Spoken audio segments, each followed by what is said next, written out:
आज सुबह सुबह ऑफिस जाते हुए जैसे ही राघव की नज़र कैलेंडर पर पड़ी तो आज की तारीख देखकर एक बार उसके मन में जैसे कुछ छन्न से टूट गया।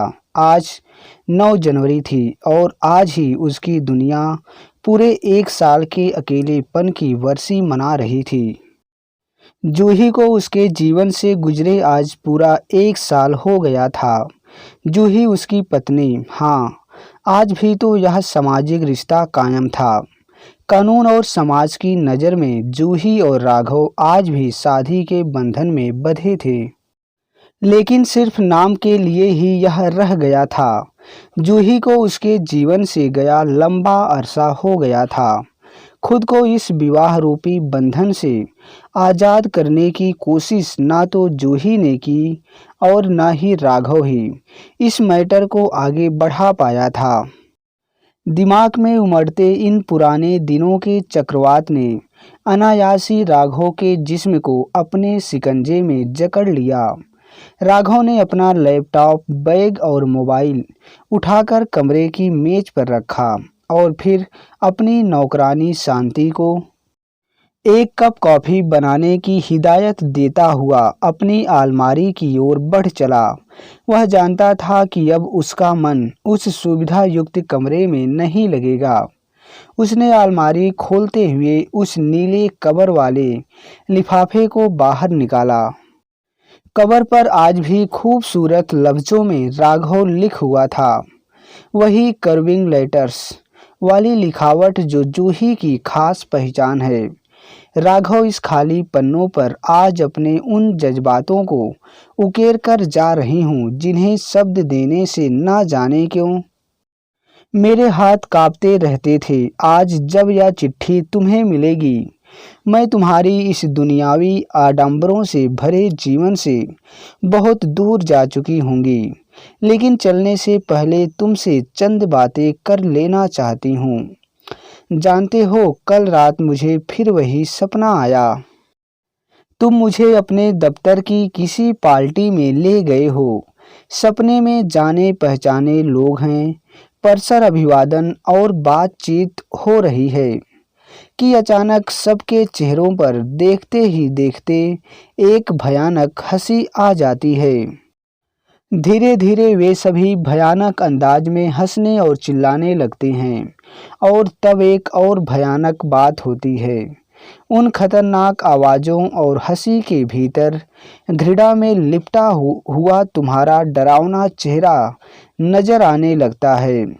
तुम्हारे सिर पर 2 सींग उग जाते हैं, जैसे तुम ना हो कर कोई भयानक यमदूत हो, मानो बड़े बड़े दांतों वाले असंख्य यमदूत। डर के मारे मेरी आंखें खुल गई। जनवरी की उस सर्द रात में भी मैं पसीने से तरबतर थी। मैं जब अपने सपने का जिक्र करती तो तुम उसे मेरे दिमाग में पनप रही कुंठा की संज्ञा दे देते। विडंबना यह है कि मेरी तमाम कुंठाओं की जनक तुम ही तो हो। मुड़कर देखने पर लगता है कि मामूली सी ही तो बात थी।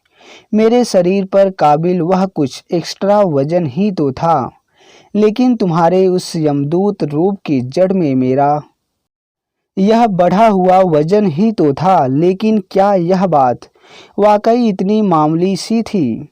तुमने आई स्वर्ग देखा है, उसका केवल थोड़ा सा हिस्सा पानी की सतह के ऊपर दिखता है। यदि कोई अनाड़ी देखे तो लगेगा जैसे छोटा सा बर्फ का टुकड़ा पानी की सतह पर तैर रहा है, पर आइसबर्ग का असली आकार तो पानी की सतह के नीचे तैर रहा होता है, जिससे टकराकर बड़े बड़े जहाज डूब जाते हैं। जो बात ऊपर से मामूली दिखती है, उसकी जड़ में कुछ और ही छिपा होता है। बड़ा और भयावह आंखों में पनप रही उस नमकीन झील को काबू में करते हुए राघव सोचने लगा कि सच वह कितना गुस्सैल हो गया था। बात बात पर चिढ़ना और जूही पर अपना सारा गुस्सा उतारना उसका रोज का रूटीन बन गया था। शुरुआत में ऐसा नहीं था। जूही और उसका वैवाहिक जीवन खुशहाल था। लेकिन धीरे धीरे काम के भार और सहकर्मियों के साथ व्यावसायिक प्रतिद्वंदियों के चलते वह इतना परेशान हो गया था कि अपनी सारी फ्रस्ट्रेशन वह अब जूही पर उतारने लगा था। राघव खत का बचा हिस्सा पढ़ने की हिम्मत नहीं जुटा पा रहा था, लेकिन वह जानता था कि जूही के उन सिसकते लफ्जों की मार सहना ही उसकी सजा है। इसीलिए उसने आगे पढ़ना शुरू किया। 8 महीने पहले करवाए ब्लड टेस्ट में ही पता चला है कि मुझे हाइपोथायराइडिज्म है। इसमें ना चाहते हुए भी वजन का बढ़ना तो लाजमी है ना। क्यों इसमें मेरा अपना कोई कसूर है? खत में जूही ने आगे लिखा था, भद्दी बदसूरत कहीं की, तुम गुस्से से पागल होकर चीख रहे होते। शायद मैं तुम्हें शुरू से ही भद्दी लगती थी, बदसूरत लगती थी। मेरा मोटापा तो एक बहाना था। शायद यही वजह रही होगी कि तुम्हें मेरी हमेशा हंसने और खिलखिलाने की मामूली सी आदत भी असहनीय लगती थी। जब हम किसी से चिढ़ने लगते हैं, नफरत करने लगते हैं, तब उसकी हर आदत हमें बुरी लगती है। यदि तुम्हें मुझसे प्यार होता तो शायद तुम मेरे मोटापे को नज़रअंदाज कर देते, लेकिन तुम अक्सर किसी न किसी बात पर अपने बिस बुझे बाड़ों से मुझे बेधते रहे। सच्चाई तो यह है कि शादी के बाद से अब तक तुमने अपनी एक भी आदत, सिगरेट पीना, शराब पीना, रात में देर तक कमरे की बत्ती जलाकर काम करते रहना नहीं बदली। केवल मैं ही बदलती रही, तुम्हारी हर पसंद नापसंद के लिए, तुम्हारी हर खुशी के लिए। जो तुम खाना चाहते थे, घर में केवल वही चीज़ें बनती थी जो तुम्हें अच्छा लगे। मुझे वही करना था। जो तुम्हें पसंद हो, मुझे वही कहना सुनना था। जैसे मैं नहीं रह गई थी, केवल तुम्हारा बिस्तर भर थी। राघव के दिलो दिमाग में जैसे किसी ने ढेरों कांटे चुभो दिए थे, लेकिन वह उस पीड़ा को भोगना चाहता था। वह आज जूही को, उसके वजूद को फिर से महसूस करना चाहता था। अब वह खत का आगे का हिस्सा पढ़ने लगा। खाना मैं बनाती थी, कपड़े लत्ते मैं धोती थी, बर्तन मैं साफ करती थी, झाड़ू पोछा मैं लगाती थी।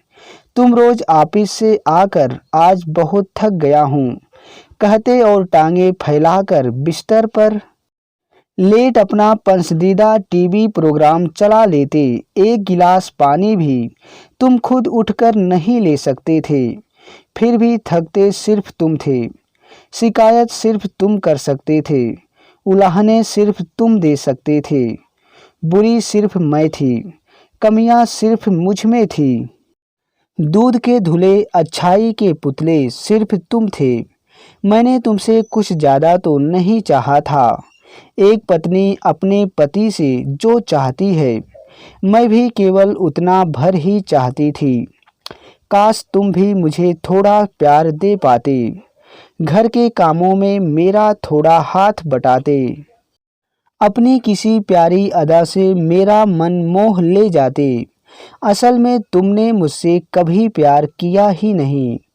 मैं केवल घर का काम करने वाली मशीन थी, घर की नौकरानी थी, जिसे रात में भी तुम्हारी खुशी के लिए बिस्तर पर रौंदा जाता था। बिस्तर और रसोई के गणित से परे भी स्त्री होती है, यह बात तुम्हारी समझ से बाहर थी। लेकिन इस सब के बावजूद मेरे हाल ही में बढ़ गए वजन से इतनी परेशानियों के बाद भी मेरे चेहरे पर हमेशा खेलती मुस्कान ने तुम्हें चिढ़ थी। पर उस बेवजह के तनाव का क्या, उस यातना भरे भारी दिनों का क्या, उन परेशान रातों का क्या जो मैंने तुम्हारे साथ किसी सजाया मुजरिम की तरह गुजारी है। तुम चाहते थे कि मैं अपनी बिगड़ रही फिगर पर शर्मिंदा रहूं, क्यों? क्या शरीर के भूगोल में जरा सा भी फेर बदल हो जाना कोई अपराध है जो तुम मुझे सजा देने पर तुले रहे? राघव, तुम जानते हो तुम्हारे चेहरे पर भी एक मस्सा उगा हुआ है। मैंने तो कभी इस बात पर एतराज नहीं जताया कि वहाँ वह मस्सा क्यों है। मैंने तो कभी यह नहीं कहा कि उस मस्से की वजह से तुम बदसूरत लगते हो। असल में तुम्हारे लिए मेरा मोटापा मुझे नीचा दिखाने का बहाना भर था। अब जबकि मेरा थायराइड काबू में है और अब मैं पहले से काफ़ी बेहतर भी दिखने लगी हूँ, तो अब तुम्हें मुझसे कोई लेना देना नहीं है। तुमने एक बार भी नहीं कहा कि मैं अब तुम्हें कैसी लगती हूँ। जानते हो राघव, घृणा का बरगद जब फैलने लगता है तो उसकी जड़ें संबंधों की मिट्टी में बहुत गहरे तक अपने पांव पसार लेती है। पता नहीं मैं इतने साल तुम्हारे साथ कैसे रह गई, अपना मन मारकर, अपना वजूद मिटाकर। पर अब बहुत हो गया, मुझे तुम्हारे हाथों पिटना मंजूर नहीं। मेरे वजूद को हर कदम पर इस तरह और जलील होना मंजूर नहीं। तुम एक बीमार मानसिक अवस्था में हो और मुझे अब इस रूढ़ मानसिक अवस्था का हिस्सा और नहीं बनना। हमारे पास जीने के लिए एक ही जीवन होता है और मुझे अब यूँ घुट घुट कर और नहीं जीना। आज मैं स्वयं को तुमसे मुक्त करती हूँ। हाँ, एक बात और, मुझे अपने चेहरे पर हमेशा खेलती हुई यह मुस्कान बेहद अच्छी लगती थी और वे सभी लोग अच्छे लगते थे जो मेरे बढ़े हुए वजन के बावजूद मुझे चाहते थे, मुझसे प्यार करते थे। प्यार जो तुम मुझे कभी नहीं दे सकते। जूही अपने हाथ में सिहरते हुए उस खत को राघव बहुत देर तक यूं ही थामे रहा। इस एक साल ने उसे बहुत कुछ सिखा दिया। पत्नी केवल शोपीस नहीं होती, वह जीवन का अभिन्न अंग होती है। इस एक साल में शालिनी डिसूजा, वह विदेशी कैथी जो इंटर्न बनकर आई थी, आदि ने उस पर डोरे डालने चाहे थे। कुछ रात भर साथ भी रही पर वह किसी को ना मन दे सका ना शरीर। बिस्तर पर पहुंचते ही वह ठंडा पड़ जाता।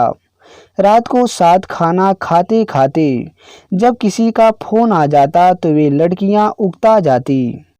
जबकि जूही ने रात को बिस्तर पर ना कोई मांग की न उसके फोनों से शिकायत की। पिछले एक साल भर से उसने बहुत बार यह सोचा था कि वह जूही को फोन करेगा, उससे अपनी ज्यादतियों के लिए माफ़ी मांगेगा, लेकिन अब और इंतज़ार नहीं। आज वह उसे बताना चाहता है कि उसे अपनी सभी गलतियों का एहसास है। और हाँ, एक बात और भी तो बतानी है कि उसे जूही की मुस्कान से प्यार है और जूही के हाइपोथायराइडिज्म में से उसे कोई शिकायत नहीं है। वह जैसी भी है उसकी अपनी है, वही उसकी है।